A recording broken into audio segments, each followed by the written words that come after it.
Hello everyone, एक बार फिर से आपका स्वागत है हमारे चैनल पे, जिसमें आज हम आपके लिए लेकर के आए हैं मैनेजमेंट का एक इम्पॉर्टेंट और बहुत ही बढ़िया टॉपिक, जो कि है आपका कोऑर्डिनेशन का टॉपिक, जो कि एग्जाम के पॉइंट ऑफ व्यू से ज़रूर इम्पॉर्टेंट है। साथ ही साथ इसका क्वेश्चन जो है आपका थोड़ा सा केस स्टडी के तौर पर आपको दिख सकता है, जिसमें आपसे कोऑर्डिनेशन के बारे में पूछा जाएगा या फिर उसके नेचर के बारे में पूछा जाएगा, एज वेल एज एडवांटेज के बारे में भी पूछा जा सकता है। तो कोऑर्डिनेशन का ये पूरा टॉपिक आपके लिए काफ़ी अच्छा और स्कोरिंग टॉपिक यहाँ पे बन के आता है। So let's start the topic. देखिए, हम इतनी बार जो है बिजनेस के ऊपर वीडियोस कर चुके हैं, बिजनेस के आपके टॉपिक्स के ऊपर। वहाँ पे हमने हर बार एक ही बात की है कि जब ऑर्गेनाइजेशन बनती है, कोई बिजनेस बनता है, कोई एंटरप्राइजेस बनता है, तो उसके अंदर बहुत सारे लोग काम करते हैं और बहुत सारे फंक्शंस होते हैं। फंक्शंस जस्ट लाइक आपके जो है वहाँ पे आपकी मैन्युफैक्चरिंग फंक्शंस भी हो सकता है, आपका जो है फाइनेंस फंक्शन हो सकता है, आपका एडमिनिस्ट्रेशन का एक फंक्शन हो सकता है। इसी तरीके से बहुत सारे फंक्शंस को मिला करके आपकी पूरी इस ऑर्गेनाइजेशन में काम चल रहा होता है। अब बात ये आती है कि कोऑर्डिनेशन, जो कि आपका एक इम्पॉर्टेंट फंक्शन के तौर पे ही माना जाता है मैनेजमेंट के लिए, वो कोऑर्डिनेशन का मतलब क्या है। देखिए, कोऑर्डिनेशन का मतलब ये है कि जो बिजनेस का एक इम्पॉर्टेंट जो या मेन गोल है, बिजनेस का जो मेन ऑब्जेक्टिव है, उसको कंप्लीट करने के लिए यहाँ पे हर इंडिविजुअल आपकी इस एंटरप्राइजेस का काम कर रहा है। हर इंडिविजुअल इस एंटरप्राइजेस के अंदर ये अपना सोच करके कि ये हमारे बिजनेस का ऑब्जेक्टिव है, उसको ध्यान में रखते हुए काम कर रहा होता है। अब यहीं पे ये सारे इंडिविजुअल जो है एक साथ मिलकर के एक ग्रुप के तौर पे आते हैं और वो सारे एक्शंस करते हैं, जिससे आपके बिजनेस का कॉमन पर्पस जो है वो कंप्लीट हो सके। तो यहाँ पे ये जो आपके ग्रुप एफर्ट्स हैं, इसको ऑर्डरली अरेंज करना, इसको आप कह सकते हो कोऑर्डिनेशन।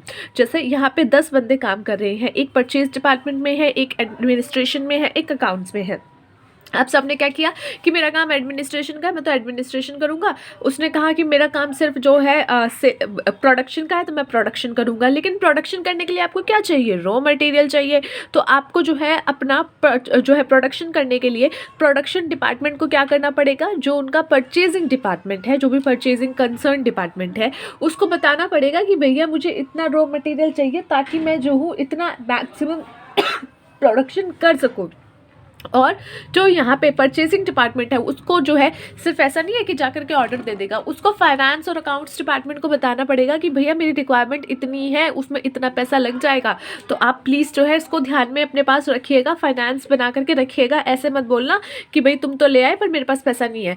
तो ये क्या है? ये एक आप अरेंजमेंट्स कर रहे हो, अपनी ऑर्डरली अरेंजमेंट्स कर रहे हो, ग्रुप एफर्ट्स डाल रहे हो। ये ग्रुप एफर्ट्स क्यों हो रहे हैं? इसलिए हो रहे हैं ताकि जो कंपनी का ऑब्जेक्टिव बनाया गया है उसको कंप्लीट किया जा सके। यहाँ पे हर एक डिपार्टमेंट, हर एक पर्सन, हर एक इंडिविजुअल जो है अपने पर्सनल लेवल के ऑब्जेक्टिव्स को कंप्लीट करने के लिए नहीं, बल्कि ऑब्जेक्टिव जो कंपनी का ऑब्जेक्टिव है उसको कंप्लीट करने के लिए ये सारे अरेंजमेंट्स ऑर्डरली करता है और ग्रुप एफर्ट्स लगाता है, जिसको आप कोऑर्डिनेशन कह सकते हो।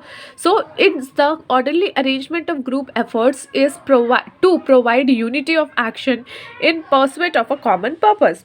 It is the orderly arrangement of efforts by which a manager synchronize the activity of different department and individual working in these department towards the achievement of common goal। तो ये क्या है? orderly arrangement है आपके efforts का, जिसके द्वारा जो है एक manager synchronize करता है सारी activities को, और जो भी आपके different departments हैं उनकी, ताकि जो है आपके common goals achieve हो सके। अब बात करते हैं नेचर की। सबसे पहला नेचर क्या है? Integrates group efforts. यहाँ पे कोऑर्डिनेशन कोई अकेला व्यक्ति खुद से नहीं कर सकता। जैसे आपको पता है ऑर्गेनाइजेशन चलानी है, सबको कोऑर्डिनेट करना पड़ेगा, अदरवाइज काम नहीं होगा। तो ये ग्रुप एफर्ट्स है। अगर आप ये सोच लो कि मैं किसी के साथ कोऑर्डिनेट नहीं करूँगा, मैं सिर्फ अपने आप के साथ कोऑर्डिनेट करूँगा, तो कोई काम नहीं होगा। आपको बिजनेस के ऑब्जेक्टिव्स को कंप्लीट करने के लिए सब लोगों को मिल करके, इंडिविजुअल्स को मिल करके, डिफरेंट डिपार्टमेंट्स को जो है मिल करके पूरे ग्रुप एफर्ट्स लगाने पड़ेंगे, तब ये काम होगा। तो यहाँ पे इंटीग्रेट ग्रुप एफर्ट्स होता है, तब जाके कोऑर्डिनेशन हो पाता है। कोऑर्डिनेशन का मतलब क्या है? एक तरीके से समन्वय बैठाना, थोड़ा सा जो है तालमेल बैठाना। अगर और आम भाषा में बोले तो तालमेल बैठाना, समन्वय शायद मैंने गलत शब्द बोला है, तो तालमेल बैठाना सबके बीच में, कामों के बीच में। तो ये जो है इंटीग्रेट ग्रुप एफर्ट्स के तौर पे आता है। ये कॉन्सेप्ट जो है कोऑर्डिनेशन का, वो हमेशा ग्रुप एफर्ट्स पे अप्लाई होगा, कभी भी इंडिविजुअल पे अप्लाई नहीं होगा। जो नीड होती है for orderliness and integration arise only when more individuals are working together. ये नीड तब आपकी उठती है, कोऑर्डिनेशन की ज़रूरत तब उठती है जब जहाँ पे आपके पास इंडिविजुअल्स के ज़्यादा, यानी 2 या 2 से ज़्यादा इंडिविजुअल्स काम कर रहे होते हैं। एक से ज़्यादा अगर इंडिविजुअल्स भी हैं तब भी आपको जो है और कोऑर्डिनेशन की ज़रूरत पड़ेगी।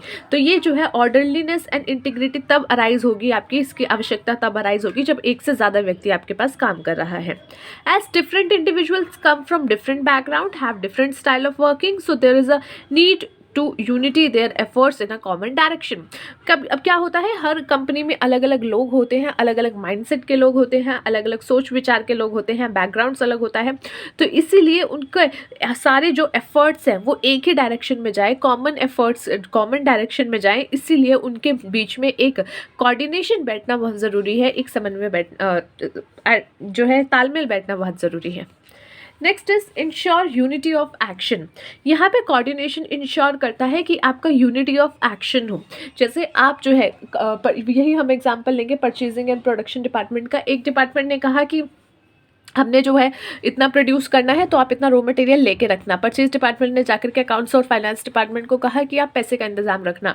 तो ये क्या है, ये सारा जो एक्शंस किया जा रहा है ये यूनिटी ऑफ एक्शन की तरफ आपको जो है इंश्योर करेगा कि जो आपके एक्शंस हैं वो एक ही डायरेक्शन में रहे, एक ही यूनिटी में रहे, या एक ही डायरेक्शन की तरफ जाए। ऐसा ना हो कि कोई व्यक्ति कहीं जा रहा है, कोई व्यक्ति कहीं जा रहा है। तो इसीलिए ये कोऑर्डिनेशन इंश्योर करता है आपको unity of action.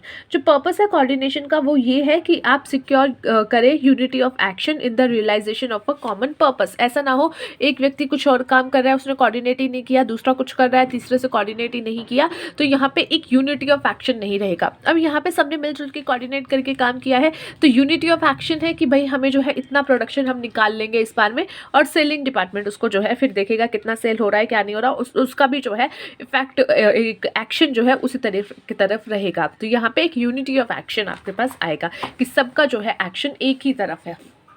Next is continuous purpose. देखो ऑर्गेनाइजेशन में ना डेली कुछ ना कुछ चलता रहता है, डेली न्यू ऑर्डर्स आते हैं, डेली न्यू काम होता है, डेली न्यू जो है ऑब्जेक्टिव्स उनके होते हैं। तो वहाँ पे जो है उनको क्या करना पड़ता है, कोऑर्डिनेशन चलाए रखना पड़ता है, निरंतर चलाए रखना पड़ता है। ऐसा नहीं है कि एक ही ऑर्डर के लिए आपने कोऑर्डिनेट तो कर लिया लेकिन उसके बाद आपने जो है उसको भूल गए। तो कोऑर्डिनेशन एक ऐसा प्रोसेस है जो कि निरंतर चलता रहता है। Just like your management, just like your जो है प्लानिंग भी कई बार आपका चलती रहती है ना, कि किस छोटी छोटी प्लानिंग्स होती हैं उसको भी आप चलाते रहते हो।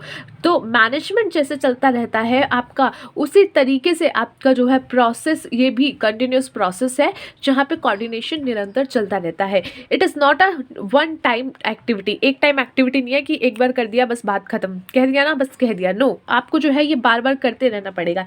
It begin at the planning stage. ये प्लानिंग स्टेज पे शुरू होता है और ये कंटिन्यू रहता है एंड तक। ऑल प्रोवेसिव एक्टिविटी, आपकी जो है हर एक्टिविटी में, हर डिपार्टमेंट में, क्योंकि आपके बिजनेस में कई तरीके के डिपार्टमेंट होते हैं। आपके एडमिनिस्ट्रेशन होता है, आपका जो है फाइनेंस होता है, प्रोडक्शन होता है, आपका परचेजिंग होता है, सेलिंग होता है, बहुत सारे जो है एडवर्टीज प्रमोशनल का लेकर के भी आपके अलग डिपार्टमेंट कई बार पूरे बना देते हैं, रिसर्च के डिपार्टमेंट्स होते हैं। तो इन सब डिपार्टमेंट्स में जो है ये आपका कोऑर्डिनेशन होना बहुत ज़रूरी है। यानी कि ये एक ऐसी एक्टिविटी है जो हर डिपार्टमेंट्स में आपको मिलेगी, हर लेवल ऑफ मैनेजमेंट में मिलेगी, चाहे छोटा लेवल हो या बड़ा लेवल हो, हर लेवल पे भी आपको जो है ये एक्टिविटी होती हुई मिलेगी। It is not the responsibility of top management only. सिर्फ टॉप मैनेजमेंट की रिस्पॉन्सिबिलिटी नहीं है, बट ये हर लेवल के वो लोगों की रिस्पॉन्सिबिलिटी है ताकि वो अचीव कर सकें अपना काम, जो भी उन्होंने एक मेन गोल डिसाइड किया है उसको। So for achieving coordinating efforts in their respective department और यूनिट्स। डेलिब्रेट फंक्शंस, कोऑर्डिनेशन जो है ये एक रिजल्ट होता है of international efforts made by the management, integrated efforts made by the management to the unify, integrate, harmonize and balance different but interrelated activities. देखो ये क्या है, एक डेलिब्रेट फंक्शन है। जैसे कि आप देखो कि इसकी खुद की भी अपनी एक पहचान है, प्लस यहाँ पे ये जो है डिफरेंट एक्टिविटीज़ और जो भी आपके डिफरेंट फंक्शन है उनको भी कहीं ना कहीं कनेक्ट करके रखती है। बट इंटर रिलेटेड एक्टिविटीज़ भी आपकी यहाँ पे है और यहाँ पे इंटीग्रेट एक्टिविटीज़ भी है। तो ये दोनों यहाँ पे आपकी इंक्लूड हो जाती है और जिस वजह से इसको एज ए डेलिब्रेट फंक्शन बोला जाता है। So that's it for today guys, let's see you in the next video. Till then take care of yourself and take care of your health.